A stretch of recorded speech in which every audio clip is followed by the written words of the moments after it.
Je reçois sur ce plateau Wences Mwandibi, rédacteur en chef à Vox TV. Avec lui, nous allons parler de l'inquiétude des populations sur la capacité de la société Alba-Irak à assainir les villes, notamment celles de Pointe-Noire et de Brazzaville. Bonsoir Wences et bienvenue sur ce plateau. Bonsoir Ruth Koulungu, merci de me recevoir sur ce plateau, c'est un plaisir. Je vous en prie. Alba-Irak a finalement démarré avec ses activités de collecte des déchets ménagers depuis le 20 juin. Quelle lecture faites-vous du contrat signé entre le gouvernement et cette société turque? Quelle lecture on fait aujourd'hui de ce contrat qui a été signé, si ma mémoire est bonne, le 23 avril avec le gouvernement congolais ou encore entre le gouvernement congolais et puis la société Albarak? Quelle lecture faisons-nous? Et puisque on sait aussi que à partir du 19 juin, la société s'est déployée sur le terrain justement pour assainir, aussi pour marquer, on va dire comme ça, pour déposer sa marque. Et puis, puisque la question est sur la lecture qu'on fait de ce contrat, on sait pertinemment aussi que ce contrat est signé dans le contexte où le Congo, à travers le ministère de l'assainissement urbain, organisait en février la conférence sur l'assainissement, une conférence qui a permis justement de poser le diagnostic sur cette question majeure aujourd'hui. Et on se rend compte que Averda et Albarak qui se lance sur le terrain n'a pas les équipements adéquats. Et je me pose, moi, je suis dans le droit de me poser cette question.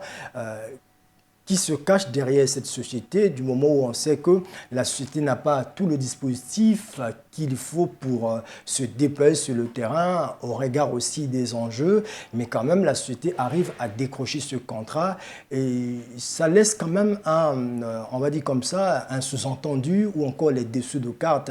Et quand on sait aussi que la société Albarak, sur le terrain, hérite le matériel, on va dire, défectueux, le matériel qui n'est plus en bon état de la société Averda. Et Averda qui laisse tous les problèmes qu'on connaît aujourd'hui et voir que la société Albarak arrive sur le terrain avec du matériel vétuste, ça laisse quand même les populations dans des interrogations.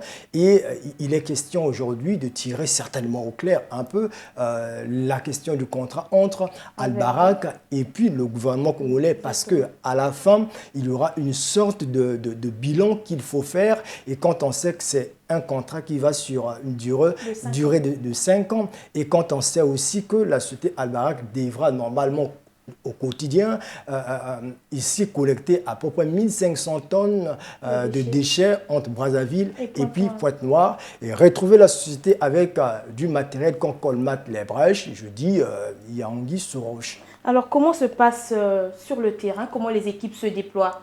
Sur le terrain, je pense que déjà, dans un premier temps, les conditions sont scabreuses, si vous me permettez de dire les choses ainsi. On retrouve des agents Albarak ou encore le personnel Albarak avec des gilets estampillés Albarak.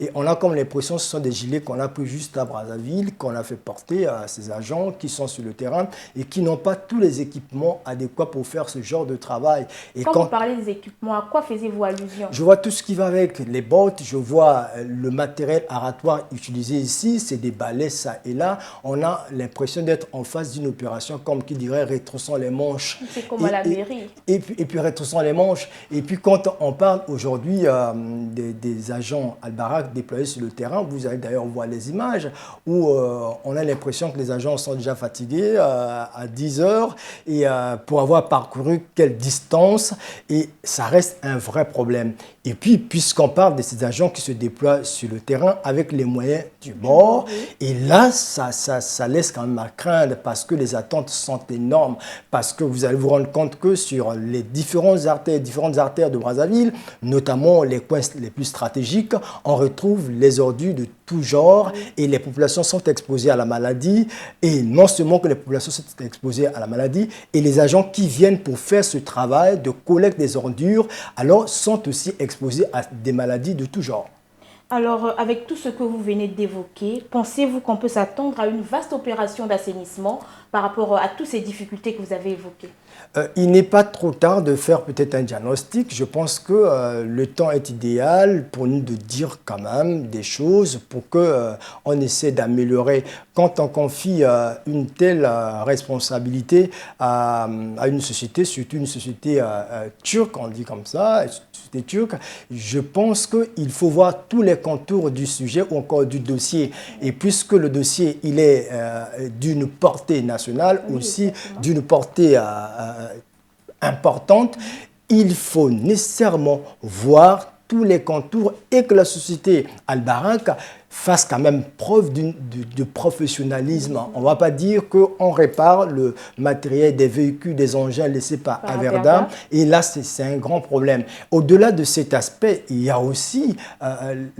il peut y avoir le conflit d'intérêts, le conflit de compétences. Pourquoi ne pas avoir donné la gestion ou encore la collecte des ordures, surtout qu'il ne s'agit pas déjà de la gestion des ordures ou la valorisation, la collecte des ordures aux différentes mairies que nous avons. Partant de la mairie centrale jusqu'aux différentes mairies. Pourquoi on n'a pas confié la collecte des ordures à ces différentes mairies? Donc il faut aussi définir le champ de compétences des mairies par rapport au champ de compétences de Al-Barak, parce que déjà, quand vous suivez le reportage, vous allez vous rendre compte qu'il y a au rond-point Mungali les agents envoyés par la mairie qui font le boulot, mais de part et d'autre, on retrouve aussi bien les agents de Al-Barak.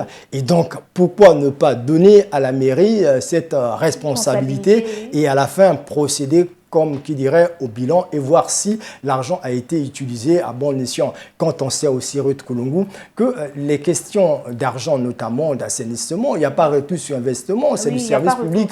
Ce n'est pas comme si l'État vendait des gâteaux pour recevoir au retour. Là, il s'agit d'une caisse unique, le Trésor public, qui débloque des fonds justement pour la collecte des ordures, pour assainir la ville. Mais quand on donne à une société étrangère qui n'a pas tout le matériel, et on nous fait comme une promesse pour dire que c'est peut-être dans quelques mois où on verra le matériel adéquat. Et donc, il y a lieu ici de craindre et de se demander est-ce qu'il y aura vraiment une vaste opération pour que la ville retrouve ses lettres de noblesse. Est-ce qu'ils vont aussi tenir durant ces 5 ans?